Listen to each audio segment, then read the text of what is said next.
Have you ever pondered how global trade affects different countries both economically and socially? In our interconnected world, the exchange of goods and services across borders is a vital cog in the global economy's machine. It's an intricate web of transactions, negotiations, and regulations, where every decision can send ripples across continents, impacting nations on various levels. At the heart of this global trade network, a key player emerges: the World Trade Organization, or WTO. The WTO, with its rules and procedures, acts as the conductor of this economic orchestra, harmonizing the cacophony of global trade. But does this harmony resonate equally across all nations? Does the melody of prosperity play as sweetly in the bustling markets of New York as it does in the humble bazaars of Dakar? Indeed, the WTO plays a significant role in global trade, but what exactly does it do, and how does it impact diverse nations? Stay tuned as we explore these fascinating questions in our forthcoming scenes. The World Trade Organization, known as the WTO, stands as a pivotal force in global trade, but its influence isn't uniform across all countries. Born in the mid-90s, the WTO is the only international body dealing with the rules of trade between nations. Its primary purpose: to ensure that trade flows smoothly, predictably, and as freely as possible. Now think of the WTO as a referee in the global trade game. It sets the rules, ensures they're followed, and steps in to mediate when disagreements arise. But like any match, the game isn't the same for all players.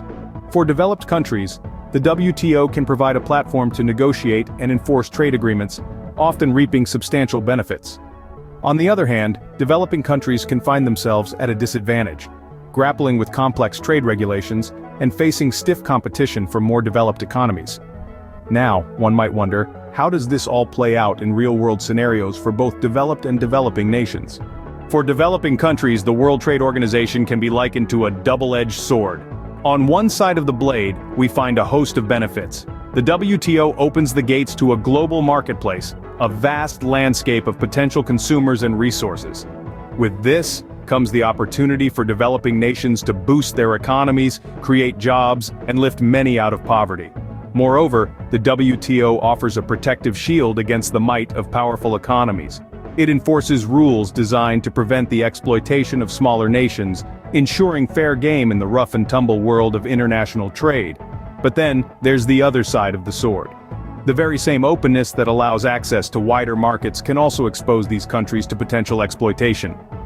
The global market is a competitive arena, and without the right resources and capabilities, developing countries can find themselves outpaced and outmatched. Furthermore, meeting the standards set by the WTO can be a daunting task. These standards, while designed to ensure quality and safety, can be complex and costly to implement. For countries still grappling with their own internal challenges, these requirements can seem like a tall order. Clearly, the WTO offers both opportunities and challenges for developing countries. But what about their developed counterparts? In the realm of developed countries, the World Trade Organization plays a different yet equally complex role. Developed nations reap numerous benefits from their participation in the WTO. One such advantage is the establishment of stable trade relations.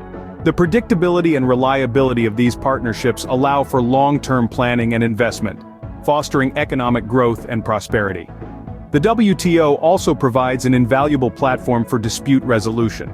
Trade disagreements are inevitable in a global economy, and the WTO offers a structured, impartial forum where these disputes can be resolved without escalating into damaging trade wars.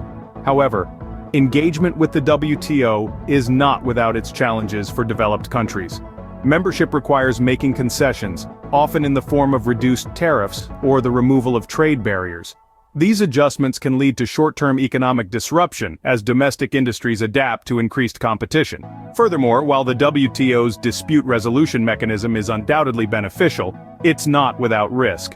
Trade disputes can lead to economic backlash if the resulting decisions are perceived as unfair, or if they lead to unfavorable outcomes for a country's domestic industries. In conclusion, the WTO plays a critical balancing role in the global economy, helping to maintain stability while also prompting change. It's a delicate dance requiring careful negotiation and compromise. As you can see, the WTO's influence on developed countries is no less nuanced than on their developing counterparts. Global trade and the WTO, it's a complex web that affects nations differently, We've journeyed through the intricacies of the World Trade Organization, its role as a facilitator and regulator of global trade.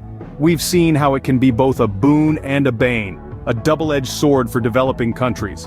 On one hand, it's a platform that can stimulate economic growth, open up markets and provide opportunities for these nations. On the other, it can also expose them to fierce competition and potential exploitation. For developed countries, it's a balancing act. They can benefit from a wider market and cheaper resources but must also contend with job losses and industry decline in the face of global competition. In essence, the WTO and global trade patterns present a complex, ever-changing landscape full of opportunities and challenges. So, the next time you ponder about global trade, remember, it's a world of opportunities, challenges, and constant evolution, all under the watchful eyes of the WTO.